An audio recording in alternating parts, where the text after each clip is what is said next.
नमस्कार दोस्तों, स्वागत है सारे लोगों का। एक तरफ दरभंगा में पेपर लीक हुआ, इसके साथ साथ सेंटर को मैनेज किया गया, और दूसरे तरफ बिहार के शिक्षकों के द्वारा कट ऑफ लिस्ट का एक चर्चा किया जा रहा है। लेकिन अभी तक किसी कट शिक्षक के द्वारा यह बात नहीं कहा गया कि बिहार के दुरुस्त इलाके में नेपाल से स्थित, बंगाल से स्थित, झारखंड से स्थित और उत्तर प्रदेश से स्थित जो जिला है उस जिला में सेंटर मैनेज किया गया था, लेकिन केवल पकड़ में दरभंगा की सेंटर आई थी और उसके अंदर एमएलए साहब भी गए थे। आपको यह बात पता चला था। इसके साथ साथ पूरे बिहार ने उस न्यूज को भी देखा, लेकिन आज बिहार शांत है और आज सारे न्यूज चैनल शांत है, गोदी मीडिया शांत है। और दूसरे तरफ प्रधानमंत्री कहते हैं कि लोकसभा में मुझे बोलने नहीं दिया जा रहा है, मेरा गला घोट दिया गया है। 2.5 घंटा तक हम गला घोट दिए हैं। पहले इनका वीडियो को देख लेते हैं, इसके बाद धागा खोलते हैं। 140 करोड़ देशवासियों ने बहुमत के साथ जिस सरकार को सेवा करने का हुक्म किया है देशवासियों ने, उसकी आवाज को कुचलने का और लोकतांत्रिक प्रयास हुआ। 2.5 घंटे तक देश के प्रधानमंत्री का गला घोंटने का, उनकी आवाज को रोकने का, उनकी आवाज को दबाने का लोकतांत्रिक परंपराओं में कोई स्थान नहीं हो सकता है और इसका कोई पश्चाताप तक नहीं है, दिल में दर्द तक नहीं है।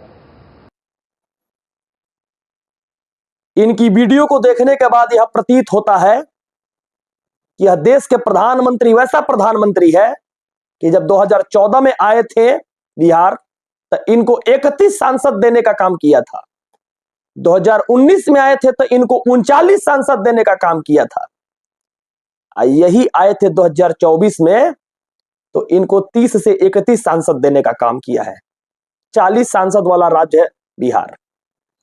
और इस प्रधानमंत्री के द्वारा हिंदू मुस्लिम की राजनीति करते करते आज पूरे बिहार को चौपट करके रख दिया।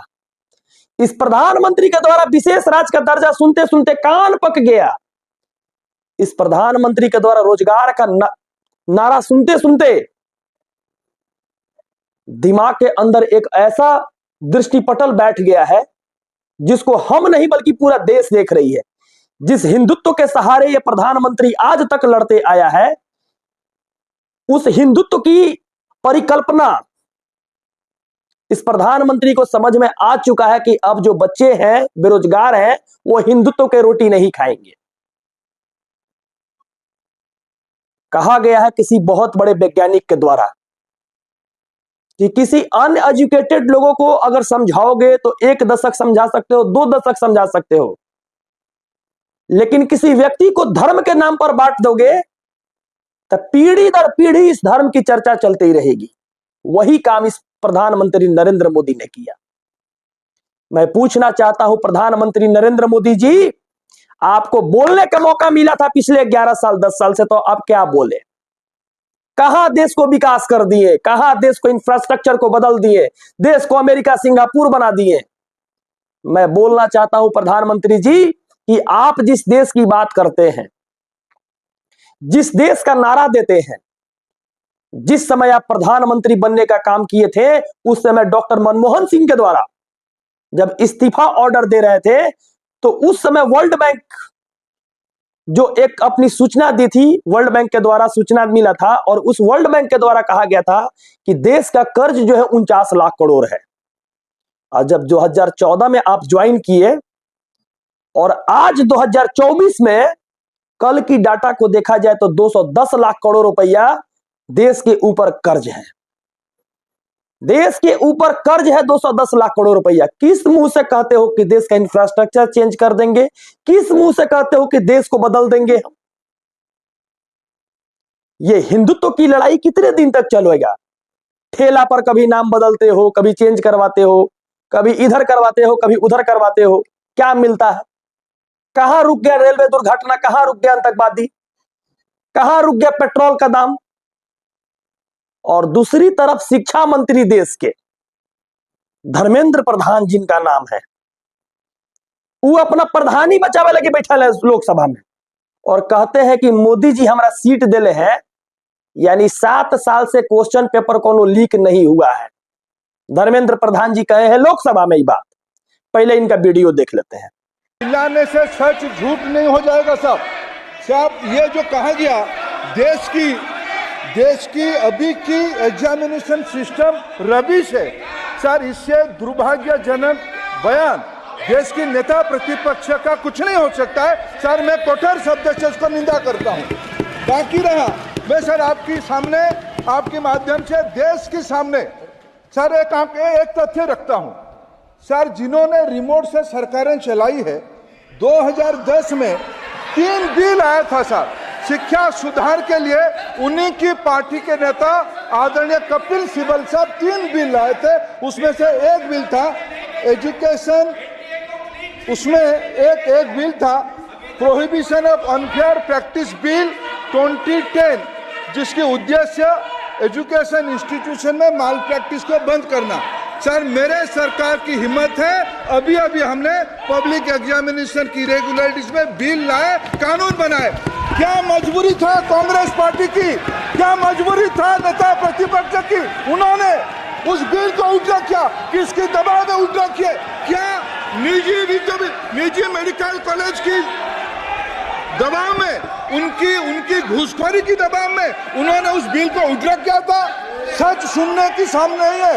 ये मैं किसी की विद्वता में प्रश्न नहीं उठाता हूं, लेकिन सच 2010 में शिक्षा सुधार की बिल उन्हीं की सरकार ने लाया था।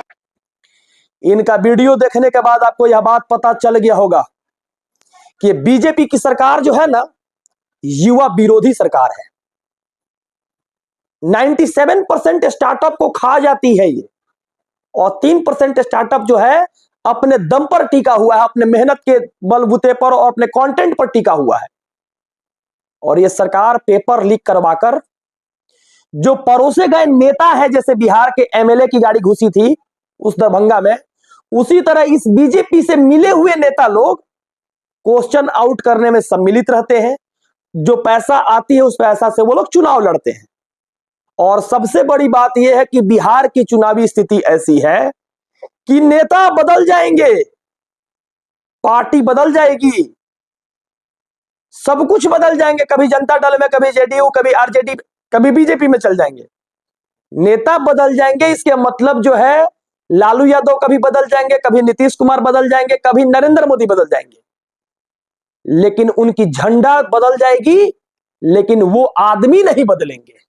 ये बिहार की राजनीति है, ये बिहार की राजनीति है। इसीलिए देखे होंगे कि पिछले दशक से नीतीश कुमार जी की पलटी मारने की प्रक्रिया, और लगातार झंडा बदलते रहता है, कभी कमल के तरफ और कभी ललटेन के तरफ। ये हमारी बिहार की सिचुएशन है। और धर्मेंद्र प्रधान जैसा सेंट्रल में अगर मंत्री रहे और बिहार में अगर नीतीश जी जब तक रहेंगे तब तक बिहार को विशेष राज्य का दर्जा नहीं मिलेगा, और ना कभी सोच सकते हैं कि विशेष पैकेज भी मिल पाए। कि एक तरफ टेक्नोक्रेट कहने जाने वाले चंद्रबाबू नायडू वो अपनी प्रोजेक्ट को लेकर दिल्ली में बैठते हैं, तो एक तरफ राजनाथ सिंह, दूसरी तरफ निर्मला सीतारमण, तीसरी तरफ अमित शाह, और चौथी तरफ देखा जाए तो नितिन गडकरी आते हैं। पारी पारी उनसे मुलाकात करते हैं, उनकी प्रोजेक्ट को समझते हैं, और उस प्रोजेक्ट के ऊपर उनकी क्या तेलंगाना के अंदर कमी रह गया है उस कमी को लेकर बात करते हैं। और उस प्रोजेक्ट की तैयारी की जा रही है कि आने वाला सत्र में, जो 2 दिन की बाद है, उस सत्र में वो प्रोजेक्ट में पैसा पास हो जाए। और वो टेक्नोक्रेट माने जाने वाले, टेक्नोलॉजिस्ट माने जाने वाले चंद्रबाबू नायडू अमरावती को राजधानी बनाना चाहते हैं। जब आप देश की राजनीति को समझिएगा तो जो पढ़ा लिखा व्यक्ति है वो अपनी हक की लड़ाई लड़ रहा है, लेकिन माननीय मुख्यमंत्री नीतीश जी कभी मामा बन जाएंगे, कभी हनुमान बन जाएंगे। एक तरफ से चिराग बाबू को देखिए तो हनुमान बन जाएंगे, लेकिन बैठल रहेंगे वो, कुछ मिले चाहे ना मिले। जैसे जमुई के अंदर आप लोगों ने देखा पिछले राजनीति में कि सांसद चेंज हो गया, चिराग पासवान आ गया हाजीपुर, बाकी जमुई चेंज नहीं हुआ। जमुई में कुछ चेंज नहीं हुआ है, आप जाके देख लीजिए।